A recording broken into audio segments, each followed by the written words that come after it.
It is with great pleasure that we accepted the Combat for Truth invitation, which I had originally suggested to Jake Diliberto be settled with an arm wrestle, but unfortunately he, is it fair to say, screamed like a little girl and said, no, Canadian noodle arms are too much of a match for me, but we're going to have a conversation tonight about U.S. foreign policy, a flower of virtue and goodness in the world, or Satan's anus squatting over the planet. We're trying and sort that out once and for all. We had a brief run by on the late, well, I guess still present, but late on RTV, Adam versus the Man. And so I'm going to start off with a little sort of introductory speech, which will go on for about 58.5 minutes. We're then going to take a 90-second commercial, and then, oh man, we're going to be out of time. Anyway, we're going to try and do our best. So,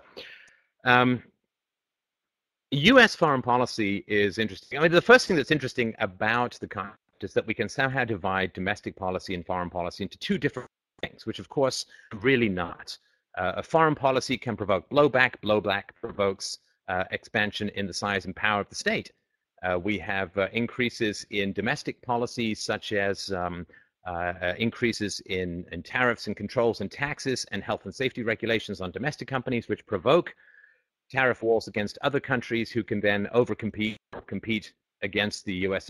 machine fairly well. So I just really wanted to point out there's not a clear division between foreign policy and domestic policy. Now, I'm going to approach this. That's sort of, I want to put Jake's argument ahead of him, but there's usually two ways you approach foreign policy. One is a cold-eyed, pragmatic, by God, man, we have to live in the real world. And to live in the real world, we have to deal with real problems. We can't just go sailing off in this idealistic fairyland rainbow cruise of, wouldn't it be great if everyone were nice, kumbaya? Why can't we all just get along? And the other approach, of course, is to say, look, we have to organize how we live and the decisions that we make according to some kind of moral principles.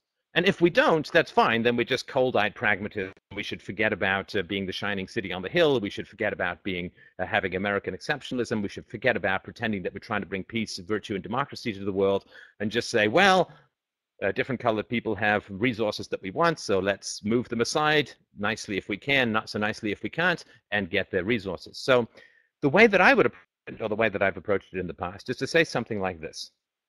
Look, there are two foundational principles to any moral system. The non-aggression principle, thou shalt not initiate force against others, and a respect for property rights. They're sort of two sides of the same coin. Because we own ourselves, we shouldn't have aggression against us. Now, the state, the government, as an entity, is a direct violation of these two principles. The government, by definition, is that monopoly of people who can initiate force against others in a given geographical area through taxes, through regulations, through laws, through imprisonment, and so on. It is the foundation of the capacity for foreign policy is the right and power to initiate force against your own citizens through debt, through taxes, through regulations, through law. And so to argue that benevolent effects can come out of the initiation of force against your own citizens, which is to fund the military-industrial complex, is used to fund foreign aid, foreign policy, and so on, is to say that virtue can come from immorality. I don't think that it can. I think that you can get brief, surprising squirts of virtue, so to speak, from pounding somebody in the head, but it's really not a long-term and sustainable position. So I'm going to give you just one or two examples of ways in which I think that U.S. foreign policy has produced some pretty unmitigated disasters. And then I'm going to bend over and be schooled by a good friend, Jake. So the first is Woodrow Wilson, as I'm sure we're all aware, entered into World War I, entered into his presidency before World War I with the promise to not spend American blood and treasure on European wars. Of course, by 1917, that had all gone by the wayside, and the U.S. sent over hundreds of thousands of troops into Western Europe on the side of the Allies against the Germans and the Austro-Hungarians and all the others. And what happened? Well, this was the foundational catastrophe of the 20th century, this foreign policy intervention. there are a number of historians who've run this through the alternate reality processor, and I think with some reasonable credibility. The extreme likelihood seems to be that if the US had not gotten involved in World War I, then the Germans and the Allies would have reached a kind of exhausted détente. They were all running out of young men, they were all running out of money, they were all running out of things to shell. So they would have basically been exhausted, and they would have just gone back home to where they started from. And I think that Europe would have learned a very powerful and important lesson about war, and it would have been unlikely to occur again, certainly not as quickly as it did again with the Second World War. When the US came plowing in, what happened was the Allies began to look for the decisive smackdown victory, unconditional surrender, which had never really been part of military history in Europe before, became the word of the day. And that happened because the US got involved. Now, when the US got involved, Germany, of course, found itself fighting a two-front war, and so it sent Lenin through Finland to Russia with arms and with weapons to start the Russian Revolution in order to take Russia out of the Eastern Front. And so the American involvement in the First World War, with a considerable certainty, triggered the collapse of Russia from the initial Menshevik approach to some sort of democracy into the totalitarian, unbelievably brutal regime of the Bolsheviks, which caused the deaths of 70 million people and had a strong impact on World War II and, of course, created the Cold War. And so a real snowball began to go on that way, which was really catastrophic. Because America entered into the First World War, the Allies were able to impose the brutal Treaty of Versailles on Germany, where Germany would have still been paying, if it had stuck by that treaty, would still have been paying war reparations until the 1980s. Truly astounding. This wrecked the German economy, produced massive resentment, and was really one of the foundational causes for World War II. So sort of an example. And I'm not, of course, trying to say that anyone in America was like, in order to make the world safe for democracy, we're going to put up this cover of ethics and virtue, and then we are going to create a nightmarish century of genocide and wars and 40 million in the Second World War, and then a Cold War and all of this stuff. But there is the law of unintended consequences. There are dominoes that start rolling. Nobody can predict what is going to happen when you begin using force or initiating force overseas. And so that's one example. Now, there are sort of credible estimates that also say that even since World War II, between 20 and 30 million deaths have been caused by US foreign policy. And it's really hard for me to think of a way in which that is justified, because, of course, people in Washington sitting pushing chess pieces around an international board don't really have the right to make the decisions about who should live and who should die in foreign lands. That is really up for the people themselves. If the people in Iraq want to overthrow Saddam Hussein, then they can take to the streets and do so. If they don't, it's because they would rather live than die in a fight. We don't really get to make that decision for them, to the tune of over 1 million Iraqis who've suffered violent deaths since the invasion of 2003. So the fruits of immorality tend to be disaster and immorality. And since foreign policy is predicated upon the initiation of force against one's own citizens to gather resources in order to go and have 800 military bases overseas and intervene in every country in the known universe, then the fruits of that violence is. And the last thing that I'll say is that, there's sort of an old, I think, reasonable way to judge the ethics of people. Excuse me. And that is to say that a man who practices virtue some other place than his own home is not really that virtuous a guy. So, someone who is really against domestic abuse and travels all over the country and then returns home to beat his wife can't really be called having someone who has a strong understanding of virtue, because virtue should be practiced within your own home first. And it's been to make the world safe for democracy, to bring peace and order to the world. If that was the case, of course, then America should be dealing with its own problems first and then rushing around to save the rest of the planet elsewhere later. And this is not what has been occurring. As America has expanded its imperial role overseas in a typical late Roman Empire fashion, injustices and aggressions and debt and imprisonment and violence and poor education and diminished economics and general catastrophes all around are increasing with the level of its commitment overseas. This is exactly what you would expect from the fruits of violence.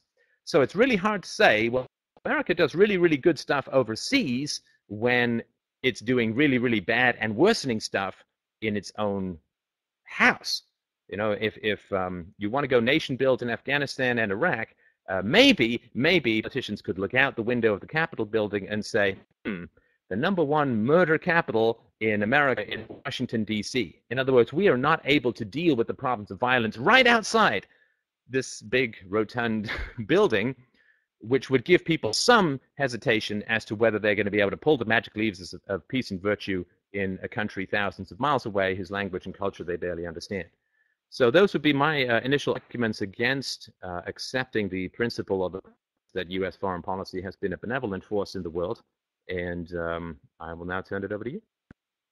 Well, thanks, Stefan. Again, can you hear me okay? Yes. Okay, very good. Well, a couple of things.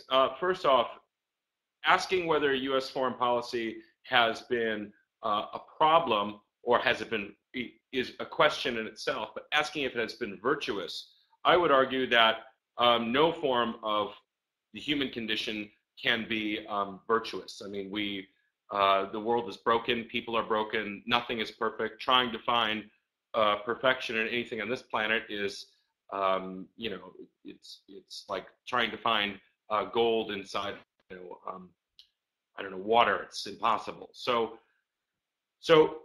has there been problems with U.S. foreign policy? Certainly there has been.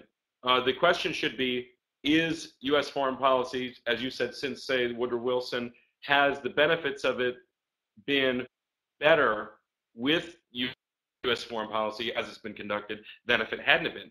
For instance, how do we justify, how do we acknowledge the atrocities going on in World War II with Adolf Hitler and not the U.S. not do something? I mean, we all know that the United States didn't go into World War II because of the atrocities committed by Hitler. However, had the U.S. not gone in, the consequences could have been far worse than had we not gone in. So trying to find a perfect solution to this is it's impossible. So I think a better question would be, is the world better off with the United States conducting its behavior since, say, Woodrow Wilson's era than without it? And I would say absolutely the world is better off with the United States than without it. And I think most people would agree with that. Saying just the United States is this total force of evil I don't think it's just being honest. Now, I want to make a point on two things which related to what you made, starting about U.S. interventions.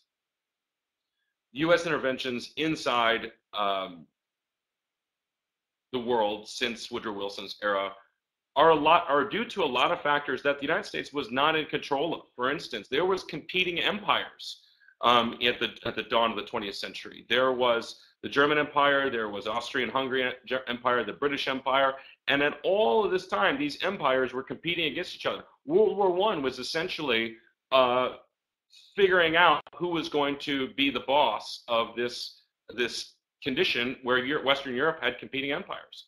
It was more about that than it was about the U.S. being a force of evil. Now, did the Treaty of Versailles, was it problematic? Absolutely. Treaty of Versailles there were so many failures that we could go on and on and on about the Treaty of Versailles. However, in that situation, what do you do? I mean, hindsight's always 20/20, but I mean, what's the world supposed to do? Woodrow Wilson was trying to put together a strategic alliance to prevent further wars. And you can say, with the exception of World War II, which was indeed a terrible, terrible war, NATO has been relatively a good thing for Western Europe, keeping the peace amongst these former competing empires. NATO is one of the most collegial military alliances in the history of the world, I think, that has prevented another World War II-like. Now, granted, we had the Cold War, and there was some problems with that, but NATO and those alliances prevented Western Europe from going to war against each other, and that was a good thing. So I think that, is there problems with U.S. foreign policy? Certainly. We shouldn't be trying to find virtue in it because statecraft is not a moral exercise. However, there are more there are more benefits to U.S. foreign policy, I think, than there would be negatives. I'm interested to hear what you have to respond. Okay, I'll start from the end and go backwards. You said that NATO prevented Western Europe from going to war against each other. I don't believe that there was ever a time when, say, Germany and France, since the Second World War, were eyeing each other with weapons. I don't believe that it had anything to do with the military alliance. The fundamental reality seems to be once you get nuclear weapons, you seem to become curiously immune from invasion. Because, of course, once you have nuclear weapons, whoever's invading, you can turn the ruling class into balls of glass. And so I think that had a lot to do with that. Now, I never said, of course, that the U.S. was total evil or that all foreign policy, I said that there were positive things that came out of it. So I'm not saying that the absence of an interventionist foreign policy produces nothing but virtue, or that the presence of it produces nothing but evil. I really like to be clear on that. Now, when you say that the cities of Hitler drew the U.S. into World War II. No, correction. I said Sorry. that they did not. Yes, that there's no reason. Yeah. Well, of course, the Nazi Empire was going to fall, and the U.S. had very little to do with. I mean, of course, everybody focuses. You see Saving Private Ryan and Patton, and you see, aha, it's the D-Day landings that brought it all down. That's not true. The vast majority of the German losses happened on the Eastern Front throughout 1942 and 1943, 1944. With the Russians, and the Russians spent like 20 million soldiers or some god-awful amount like that, 10 million soldiers defeating the Germans. So it really had a lot more to do with that than it did to do with what the Allies were doing. The war was going to end with or without the U.S. intervention. Now, that's not to say the U.S. intervention was unimportant, but it was not the key deciding factor. And of course, you can always find a place in time where violence or the initiation of force can seem to do good. Sure, but what I'm talking about is let's roll the clock back and say, well, why was there a Hitler to begin with? And there's strong, credible arguments which says, well, it was Woodrow Wilson breaking the interventionist policy, and which he, of course, committed to his voters, and then starting the ball rolling to give the unjust Allied victory over the Axis powers in World War I. That was what started the ball rolling that led to World War II. So I don't think it's a good argument to say because a prior intervention required a later intervention, the later intervention was good. And you sort of said, well, what are you supposed to do? Well, this is the trap, this is the trick, this is the real challenge, which is you have to avoid the temptation to break moral rules. I mean, that's the real challenge. If you want to be a virtuous society, you have to resist the temptation to break fundamental moral rules, to initiate force against your own citizens, to initiate force against others. Yeah, if you initiate force against your own citizens through taxation and through the draft, yeah, you can probably get some good things coming out of it. In some ways, for sure. But you've still broken a fundamental moral rule, and what happens from that situation is you tend to see this snowballing, which has continued on from there, where the growth of injustice overseas is matched by the growth of injustice domestically. And so because you have there's this sort of rotation between internal and external affairs. Because you have a war on drugs, you have an incentive to go and intervene in Mexico. You have an incentive to go and intervene, as the Russians tried to, in the poppy fields of Afghanistan. You have this incentive to go into Nicaragua and Costa Rica and Honduras and all these other countries and, firebomb their crops and so on. And this then creates a swarm of people who want to come in domestically, which raises tensions about people coming over the border, so it all just continues to snowball. There's no human being who's wise enough to know even what the stock price of Apple is going to be about 20 minutes from now, let alone what dominoes am I setting in place when I begin to do these kinds of interventions that occur. And when you sort of look at the U.S. and you realize just how blind it's flying, and this is not particular to the U.S. I mean, foreign policy is just another government program, so it's common to all of these institutionalized hierarchies. I mean, the U.S. didn't even have a clue that the Soviet Empire was about to fall in the 80s. Didn't have a clue. In fact, thought that it was stronger than ever and was urging for increased armaments and was urging for increases in nuclear weapons because the Soviet Empire was so strong. And, 4 days later, it blew over in a stiff breeze. And so if the U.S. is not even able to see the end of its traditional enemy, if it's flying so blind, in something as massive and important and heavily invested in billions of dollars, trillions of dollars spent trying to understand the Soviet system and fighting the Soviet system, if they had no clue that it was about to fall, then how on earth could we imagine that they could do any good when they're flying that blind? Well, I just you're just incorrect when you're saying the U.S. didn't know that the Soviet Union was about to fall. I mean, I don't know. I mean, I don't know what U.S. policymakers that you interact with or things that you read about what was taking place in the 1980s. But I'll tell you that I mean, I've spent a lot of time interviewing senior statesmen, Zygmunt Brzezinski. I've interviewed Henry Kissinger. I mean, the big globalists, you know, whatever.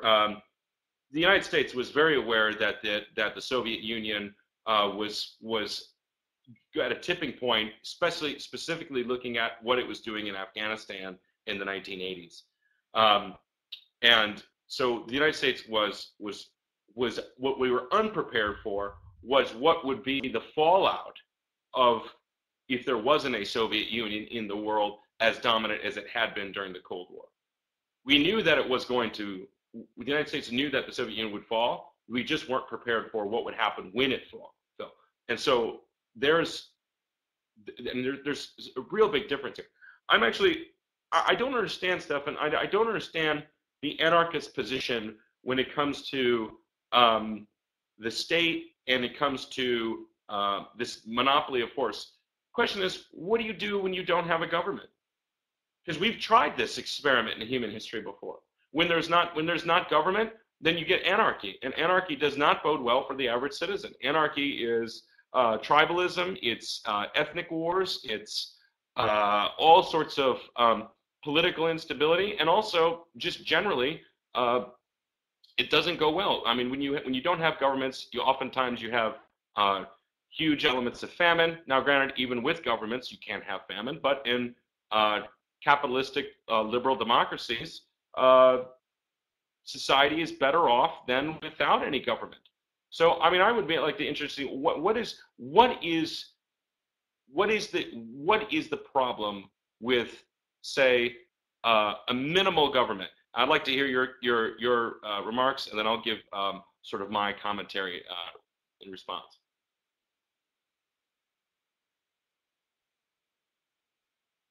Okay, sure. Well, this is a common misconception, which can be easily remedied by checking with the dictionary. But I mean, because everybody thinks they know what anarchy is, then they go with the common misconception. Anarchy means without rulers. It doesn't mean without the state. The state is just one manifestation of rulers. Tribal warlords are another manifestation of rulers. You can have a priestly class. This is another manifestation of rulers, such in ancient Egypt.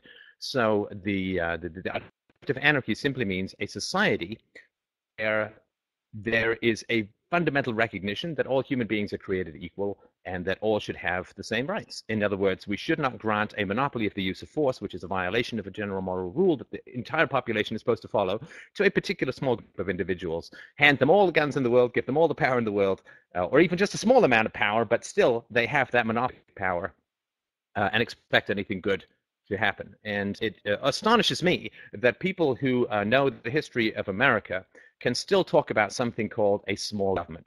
You had the greatest aggregation of geniuses, political, economic, social, military geniuses, I would argue, in the 18th century on the 13 colonies called the American experiment. And they got together, they rubbed all of their giant white brains together, and with the exclusion of kids and women and blacks and other minorities, they tried to create a society of general equality for class and up white people.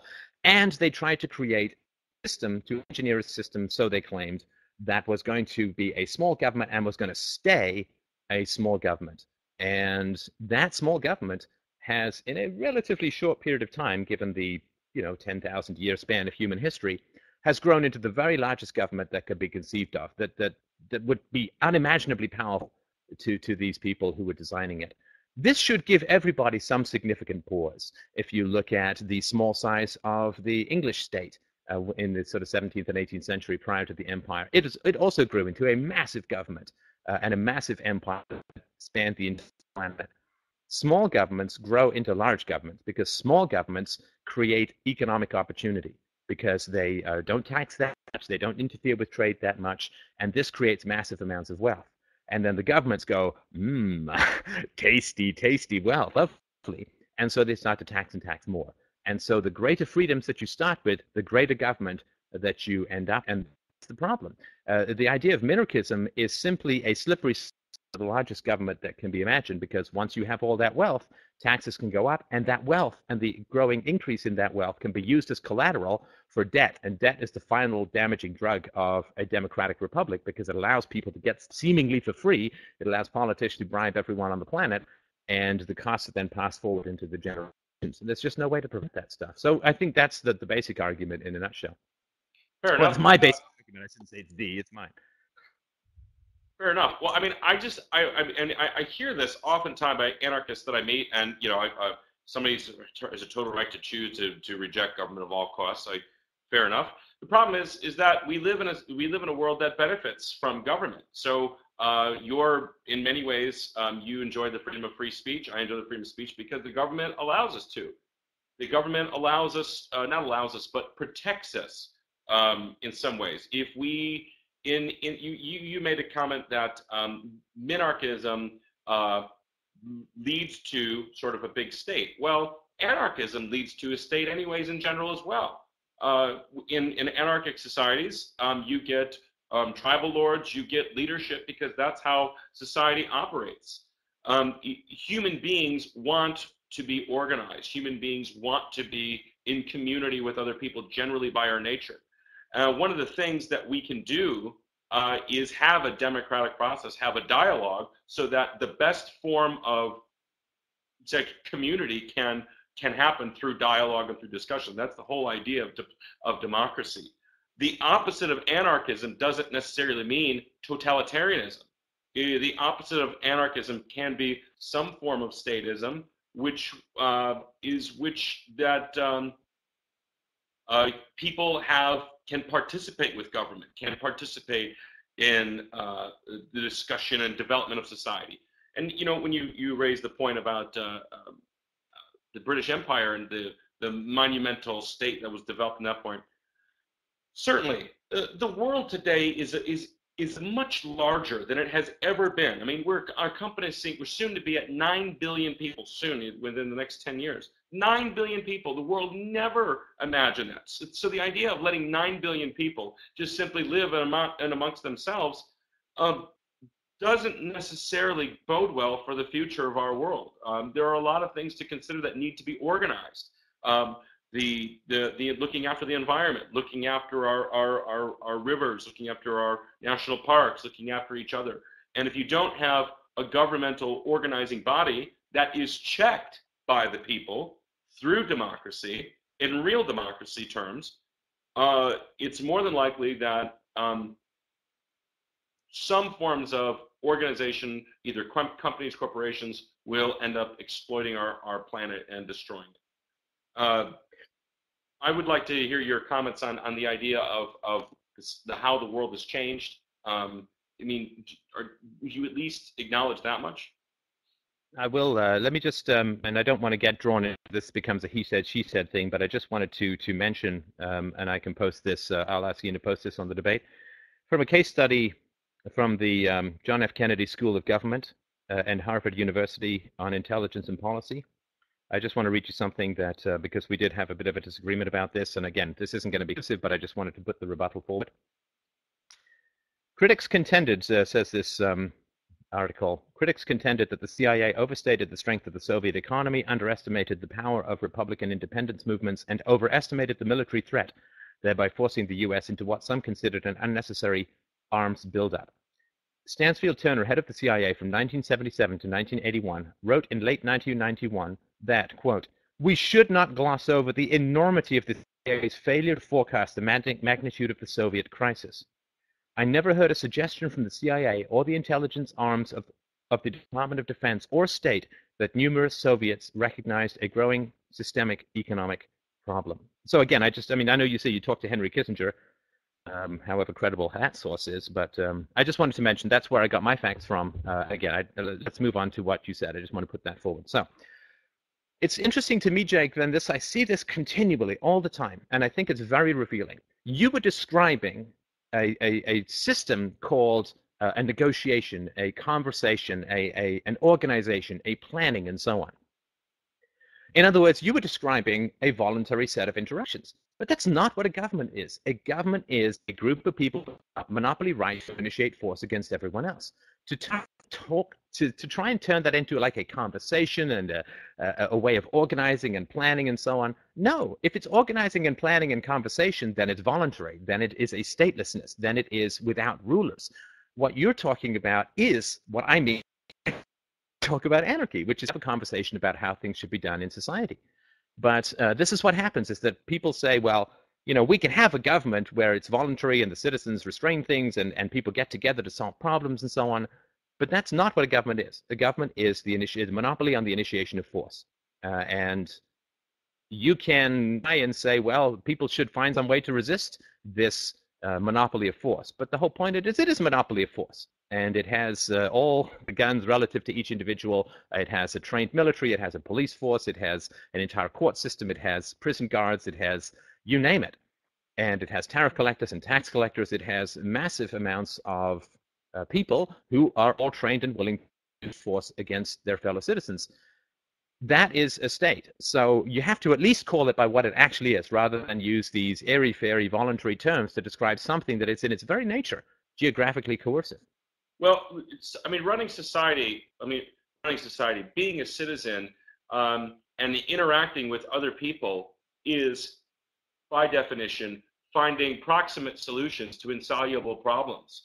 You can never totally get along with your neighbor. You can never totally agree with somebody on anything. The government is no different. The government's sort of bigger scale. But what the government can do is provide leadership to get people directed towards something, sometimes for the negative, but sometimes for the good. I'll give you an example. In Sudan, just a couple of years ago, there was a big crisis that occurred, and the Office of Transitional Initiatives just sent some money over to put a radio station in so that people could talk to each other. And by allowing people to talk to each other, prevented it stopped the genocide to some degree, and it made things get better to a large degree just by simple people being able to talk to each other. So again, trying to find utopia, as many anarchist people would sort of espouse, trying to find utopia is foolish. Trying to criticize the government from being totally irrelevant or the monopoly of force isn't really a true description. It's a false definition. Is the government a monopoly of force? Sure. But not always for the bad, sometimes for the good. And we have to get away from this utopian idea that somehow we can live in a society where there's no war, there's no violence. That's always going to be here because that's the state of the human condition. So what you're saying is that the state of the human condition is corrupt and prone to evil. And so what we should do is we should get a bunch of these same corrupt people and give them all of this power and just hope that it works out really, really well. You don't think that's utopian? I think the idea that giving flawed humanity who thirsts for power, who thirsts to get something for nothing, who thirsts to escape the consequences of that flawed humanity is fit to be able to point them at other people and rule over them. You think that's utopian? I think the idea that you can find flawed humanity, a group of them, put them in power, and then have everything turn out really well, because evil people are never attracted to power, of course, that is utopian. And anarchist is a cold-eyed realist relative arrangement of statism. Well, there is an alternative besides anarchism, and there is an alternative besides just trusting the people in Washington or Kabul or wherever else. The alternative is a real balance of power, checks and balances against each other. The problem with the American political system, as you sort of began to touch on, specifically related to foreign policy, is that there is no check and balances. What we started as, what John Adams put in the Constitution within the three branches of government, all checking and balancing each other, that has slowly, increasingly become void. And today, instead of genuine democracy in the United States, we have the imperial presidency. That's the problem with America. But that doesn't necessarily mean that the checks and the balances isn't a good idea. In fact, the way that we should run society. We all need checks and balances. If you're married, your check and your balance is your significant other. If you're a child, your check and balance is your parent. If you're in society, what prevents you from speeding and killing people is the police officers making sure that, hey, you speed, shame on you. Here's a speeding ticket. Don't. We've done the research and we know that if you go drive too fast, it's more than likely you're gonna, kill yourself or somebody else. So let's not do that. Too much government is a problem, but the absence of government creates more problems. Okay, so at least we've accepted that you're talking about the initiation of force. I think that's fantastic. And you also believe that a group with the violent monopoly on force over a geographical area can be checked by people who are pretty much disarmed relative to that group. So you've got in the United States, nobody's disarmed. It just nothing, maybe a nail file, and the guy with the gun is going to be checked by the guy with the nail file. Individual citizens have no power against the state. They have no power against the state. They can be martyrs, they can be Tibetan monks and set themselves on fire, but they have no power relative to the state. There is no such thing as a check and balance on a monopoly of force. Now, the argument from the voluntarist or the voluntarist perspective is to say, we recognize that a balance of power is essential within society. And the way that you create a balance of power is you do not create a monopoly of force.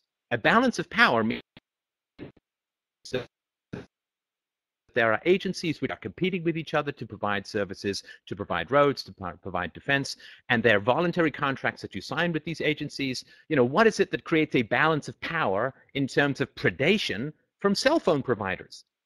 It is the fact that you can not go with a cell phone provider. You can sign a contract to make sure your price doesn't increase. A balance of power is voluntary interactions with agencies. Once you create one agency with all the guns in the world to run everything, you don't have a balance of power anymore. You don't have a balance of power anymore. It's interesting. You brought up the idea of independent commerce as a means of check and balancing, because you sign a contract, your prices don't go up, etc. In the free capitalist economic system, competition amongst companies against service providers drives prices down under the basically, just general capitalist economic theory, and that generally works. And so in the free market, the check and the balance is corporations against each other, and it's the consumers, because if I don't want to use it, I don't have to. Same thing in the government, though. If you don't want to pay taxes or you don't want to participate with it, you don't have to. You can simply go off the reservation and not want anything to do with it. People do that in America all the time. But cell phone companies don't have the power to make me move out of the country if I don't sign a contract with them. Do you see that that's not the same as being free? If I say, Jake, you've got to agree with me on everything, or I'm going to move you to some foreign country where maybe you don't even speak the language, where, by the way, someone else is just going to tax you anyway. It's not the same to say to an animal in a zoo, hey, you can move to another cage on the other side of the zoo, and we'll call that the same as being free. The idea that the government somehow owns the entire country and can order people who don't agree with its violent edicts off the entire country is a foundational totalitarian principle, that the government owns everything, and if you don't agree with the government, with those who have the guns, they can march you off into the ocean. That is unjust in the extreme and a complete violation of personal liberty. Stefan, I'm by no means saying that that America is, or anywhere is perfect, but I can tell you I've been to 58 countries, okay? I've traveled around, I've studied governments across, and I'm going to tell you something, that we are not animals in a zoo. We are not in cages. We have freedom to go. We have the freedom to move. We have all sorts of unlimited freedoms. And I would pay anybody any amount of money to take an army into West Virginia and try to take it over. And it just ain't never going to happen. It ain't never going to work. So I think that there's this very serious check and balance against the federal government from having too much power, especially in America. I think your criticism is very important. But simply saying, oh, life is better without government. Okay, you don't want government? Go to Somalia. That's your current example. That's what a society today looks like without any government. There is no unified, voluntarist, happy society without a government. It doesn't exist. No, some people are talking there. Somalia does not have a government. It does not. There is no working government in Somalia. Well, yes, but as we said at the beginning, and again, it's tricky for people to remember this, it means without rulers, and there are local warlords and so on, right? So again, the purpose of the anarchistic philosophy is to get people to recognize that rulers as a whole are unjust incursions into fundamental human liberties. And okay, bring up Somalia, fine, because everybody thinks that Somalia is some ironclad argument against a voluntary society. Somalia has by far the largest communications network in the neighborhood. It has the lowest infant mortality. It has one of the highest long lifespans. All of these have vastly increased since the end of the state there. It has had a trajectory of improvement since the government fell that is astounding and completely not predicted, right? You would expect that with the end of the government in Somalia, things would have gotten worse. Absolutely not. Almost every single indicator, I've got a whole series on YouTube about this, almost every single indicator of human well-being has improved in Somalia since the government fell. So saying, oh, well, Somalia, that's the anarchy and therefore it doesn't work, simply means that people have not done any research into the empirical reality of life in Somalia. I've heard many libertarians, anarchists use this Somalia as an example. Human rights in general has gone down.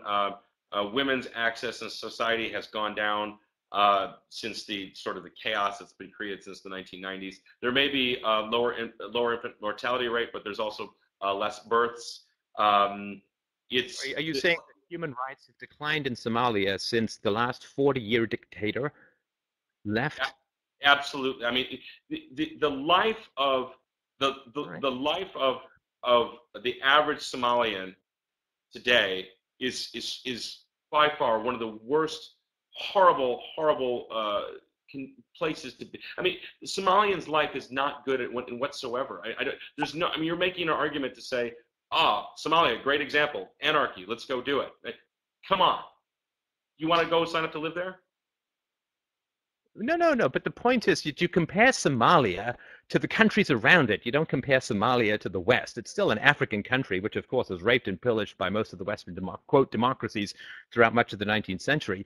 But you would compare Somalia to how it was under a brutal dictatorship for 40 years that was funded, of course, by Western governments in wonderfully benevolent foreign policy mandates. And you compare growth since then. It is not a perfect society. What happened was, it is not that they've understood something about freedom. Their government just collapsed. You know, if a bunch of churches get hit by lightning, that doesn't make everyone a philosophically knowledgeable atheist, just because churches have collapsed or something like that. Just because the government collapsed does not mean that everybody understands philosophically what it means to not have rulers. But the predictions that Somalia would be a catastrophe have not